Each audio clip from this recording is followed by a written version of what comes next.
মার্কিন শাটডাউন শেষের পথে ইঙ্গিত ডোনাল্ড ট্রাম্পের। যুক্তরাষ্ট্রে ফ্লাইট বাতিল অব্যাহত, 10% পর্যন্ত কমানোর প্রক্রিয়া চলমান। দিল্লিতে তীব্র দূষণের স্থায়ী সমাধান চেয়ে রাজধানীবাসীর প্রতিবাদ কর্মসূচি, আটক বেশ কয়েকজন। রাহুল গান্ধীর ক্ষোভ। পাকিস্তানের সংবিধান সংশোধনীতে তোলপাড়, সেনাপ্রধান হচ্ছেন সর্বময় ক্ষমতার অধিকারী। সর্বোচ্চ আদালতের ক্ষমতা খর্বের অভিযোগে উত্তাল রাজনীতি।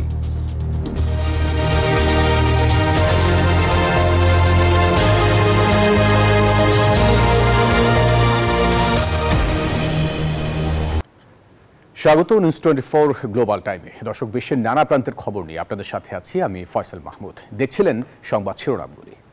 যুক্তরাষ্ট্রের সরকারি শাটডাউনের জেরে আকাশপথে বড় ধরনের বিপর্যয়ের আশঙ্কা দেখা দিয়েছে। একদিকে প্রেসিডেন্ট ডোনাল্ড ট্রাম্প অচলাবস্থা কেটে যাওয়ার আশা দিলেও পরিবহন মন্ত্রী শন ডাফি বলছেন থ্যাঙ্কসগিভিং এর ছুটিতে ভ্রমণ প্রায় থেমেই যাবে। বেতন না পেয়ে এয়ার ট্রাফিক কন্ট্রোলাররা কাজে না আসায় বাড়ছে ফ্লাইট বাতিল, যা সাধারণ মানুষের ভোগান্তি তুলেছে চরমে।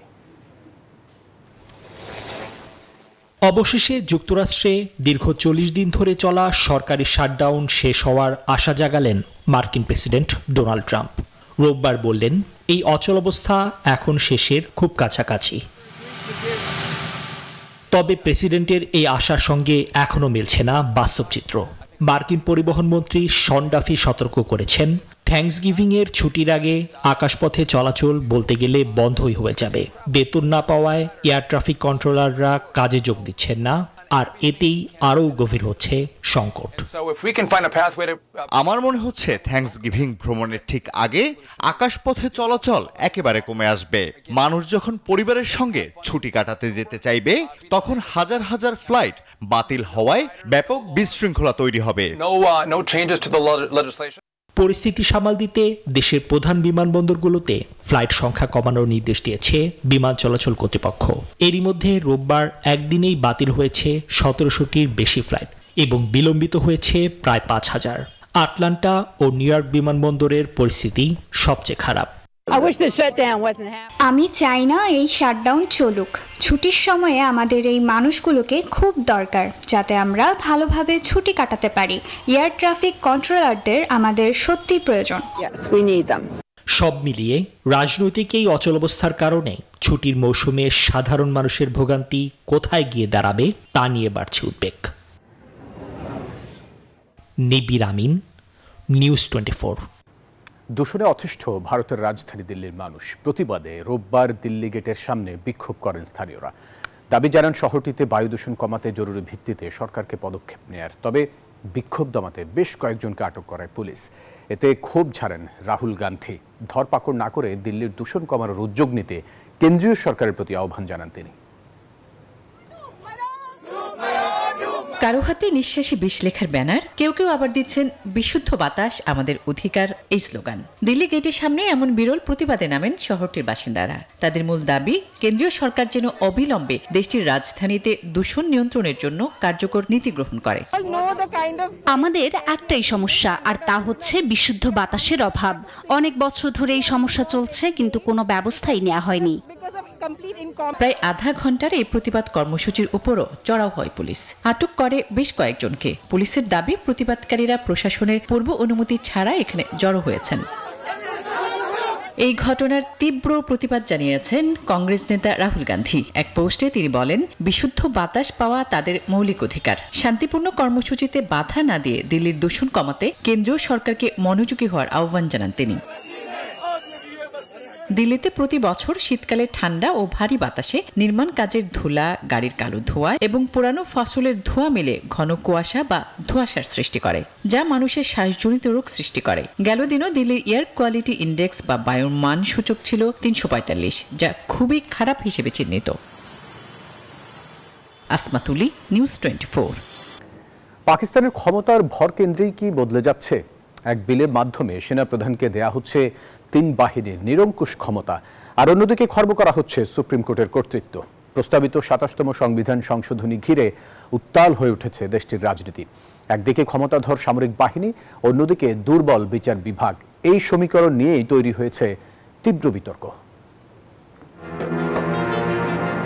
প্রচলিত আছে প্রতিটি দেশের থাকে সেনাবাহিনী আর পাকিস্তান আর্মির আছে একটি দেশ। দেশটির ইতিহাসে বারবার সামরিক অভ্যুত্থান বিশ্লেষণ করতে গিয়ে এমন মন্তব্য করেছেন প্রখ্যাত সাংবাদিক রবার্ট ফিস্ক। পাকিস্তানের ক্ষমতার মানচিত্রই আমূল বদলে দিতে চলেছে আলোচিত ২৭তম সংবিধান সংশোধনী বিল। এই বিল সামরিক বাহিনীর ইতিহাসে প্রথমবারের মতো তৈরি করতে যাচ্ছে চিফ অফ ডিফেন্স ফোর্সেস বা সিডিএফ নামে এক সর্বময় ক্ষমতার পদ, যার একচ্ছত্র অধিপতি হবেন জেনারেল আসিম মনির। একাই নিয়ন্ত্রণ করবেন দেশের স্থল, নৌ এবং বিমান বাহিনীকে। একই সাথে আঘাত হানা হচ্ছে বিচার বিভাগের ওপর। ফেডারেল কনস্টিটিউশনাল কোর্ট নামে নতুন আদালত গঠন করে কেড়ে নেওয়া হচ্ছে সুপ্রিম কোর্টের সাংবিধানিক ক্ষমতা। ফলে দেশের সর্বোচ্চ আদালত তার গুরুত্ব হারাবে বলে আশঙ্কা করা হচ্ছে, যা বিচার বিভাগের স্বাধীনতার জন্য বড় হুমকি। শুধু তাই নয়, এই সংশোধনীতে ফিল্ড মার্শাল পদকে সাংবিধানিক বৈধতা দিয়ে আজীবন দায়মুক্তির এক নজিরবিহীন ব্যবস্থাও রাখা হচ্ছে। অর্থাৎ এই পদের অধিকারীর বিরুদ্ধে দেশের কোনো আদালতেই প্রশ্ন তোলা যাবে না। প্রস্তাবিত এই পরিবর্তনকে সংবিধানের উপর নগ্ন হস্তক্ষেপ আখ্যা দিয়ে রাজপথে নেমেছে বিরোধীরা। তাদের অভিযোগ, এটি গণতন্ত্রের কফিনের শেষ পেরেক। তবে সরকারের দাবি, দেশকে সুরক্ষিত করতেই এই সংস্কার অপরিহার্য।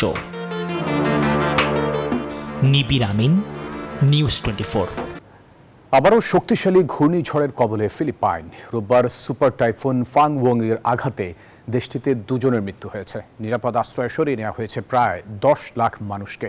রোববার রাতে ঘন্টায় 185 কিলোমিটার বেগে লুজন দ্বীপের অরোরা প্রদেশে আছড়ে পড়ে টাইফুনটি। এর প্রভাবে উপকূলীয় অঞ্চল লণ্ডভণ্ড হয়ে গেছে। বিদ্যুৎ বিচ্ছিন্ন হয়ে পড়েছে বহু এলাকা। এরই মধ্যে শত শত ফ্লাইট বাতিল করা হয়েছে।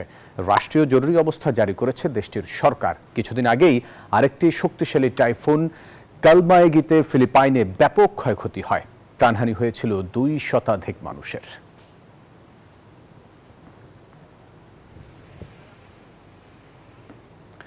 গুরুতর পক্ষপাতিত্বের অভিযোগে পদত্যাগ করেছেন বিবিসির মহাপরিচালক টিম ডেভি এবং বার্তা প্রধান ডেবোরা টার্নাস। সাবেক একজন পরামর্শকের অভিযোগের পর তারা দায়িত্ব থেকে সরে দাঁড়ালেন। মার্কিন প্রেসিডেন্ট ডোনাল্ড ট্রাম্পের একটি বক্তব্য সম্পাদনা করে ভুলভাবে উপস্থাপন করার জন্য বিবিসি ক্ষমা চাওয়ার প্রস্তুতির মধ্যেই পদত্যাগ করলেন তারা। এছাড়া গাজা ও ট্রান্সজেন্ডারদের অধিকারের মতো বিষয়েও সংবাদ পরিবেশনে বিবিসির বিরুদ্ধে পদ্ধতিগত পক্ষপাতিত্বের অভিযোগ ওঠে। পদত্যাগের পর এক বিবৃতিতে টিম ডেভি ভুলের দায় স্বীকার করেছেন এবং ডেবোরা টার্নেসও চূড়ান্ত দায়ভার নিজের বলে উল্লেখ করেছেন।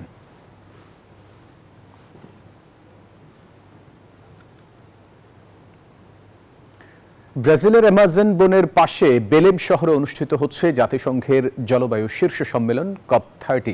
সোমবার থেকে জাতিসংঘের জলবায়ু পরিবর্তন সম্মেলনের 30তম অধিবেশনের পর্দা উঠছে। 2 সপ্তাহব্যাপী আয়োজিত এই সম্মেলনে প্রায় 180টি দেশের প্রতিনিধিরা অংশগ্রহণ করবেন। এবারের সম্মেলনের লক্ষ্য জলবায়ু কর্মপরিকল্পনার পরবর্তী ধাপ নির্ধারণ করা। 14 নভেম্বর বৃহস্পতিবার অ্যামাজন অঞ্চলের বেলেম শহরে জলবায়ু পরিবর্তন বিষয়ক বার্ষিক জাতিসংঘ সম্মেলন। এর আগে গুরুত্বপূর্ণ বৈঠকে অংশ নিতে কয়েক ডজন দেশের নেতা একত্র হচ্ছেন। বহুপাক্ষিক সহযোগিতা দুর্বল হয়ে পড়ার আশঙ্কা বাড়লেও নেতারা আশা করছেন আলোচনার অগ্রগতি নতুন গতি পাবে। যুদ্ধবিরতির মধ্যেও গাজায় চলছে হত্যাযজ্ঞ। আবারও ইয়েলো লাইন অতিক্রমের অভিযোগে ইসরায়েলি সেনাদের গুলিতে প্রাণ হারিয়েছেন অন্তত 3 জন। একই সময়ে দক্ষিণ লেবাননে ইসরায়েলি ড্রোন হামলার ঘটনায় উত্তেজনা আরও বেড়েছে। অধিকৃত পশ্চিম তীরে ইসরায়েলি বসতি স্থাপনকারীদের হামলায় সাংবাদিকরা সরাসরি টার্গেটে পরিণত হয়েছেন বলে অভিযোগ পাওয়া গেছে। গাজার সীমান্তে এখনো থামেনি গুলিবর্ষণ। ইয়েলো লাইন অতিক্রমের অভিযোগে প্রতিদিনই প্রাণ হারাচ্ছেন সাধারণ মানুষ। কেন্দ্রীয় বুরিস এবং দক্ষিণ খান ইউনুস এলাকায় বেশ কয়েকজন হতাহত হয়েছেন। এদিকে দক্ষিণ লেবাননে আল শিয়াবার শহরের কাছে একটি গাড়িকে লক্ষ্য করে ইসরায়েলি হামলা চালায়। এতে অন্তত 2 জন নিহত হয়েছে বলে নিশ্চিত করেছে লেবাননের স্বাস্থ্য মন্ত্রণালয়। অধিকৃত পশ্চিম তীরে পরিস্থিতি আরও উদ্বেগজনক হয়ে উঠেছে। লাবলুজের দক্ষিণ ইসরায়েলি বসতি স্থাপনকারীদের হামলায় সাংবাদিকরা সরাসরি টার্গেটে পরিণত হয়েছেন। বসতি স্থাপনকারীরা ফিলিস্তিনি কৃষকদের প্রধান জীবিকার উৎস জলপাই বাগানে আগুন দিয়েছে।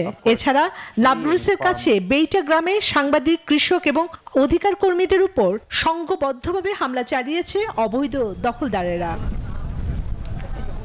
অন্যদিকে উত্তেজনার মধ্যে গাজা থেকে 11 বছর আগে নিহত ইসরায়েলি সেনা হাদার গোলদিনের মরদেহ ফিরিয়ে দিয়েছে হামাস। রেড ক্রসের মাধ্যমে মরদেহটি পৌঁছায় তেল আবিবের ফরেনসিক ইনস্টিটিউটে। সেখানে চলছে বিস্তারিত পরীক্ষার কাজ। চন্দ্রা, নিউজ 24।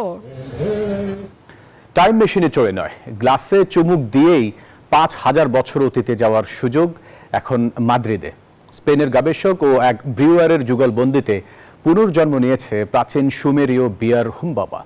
হবসবিন এই বিয়ারে মিশেছে খেজুরের মিষ্টি আর ভেষজ উদ্ভিদের সুগন্ধ, যা দিচ্ছে ইতিহাসের এক অন্যরকম স্বাদ।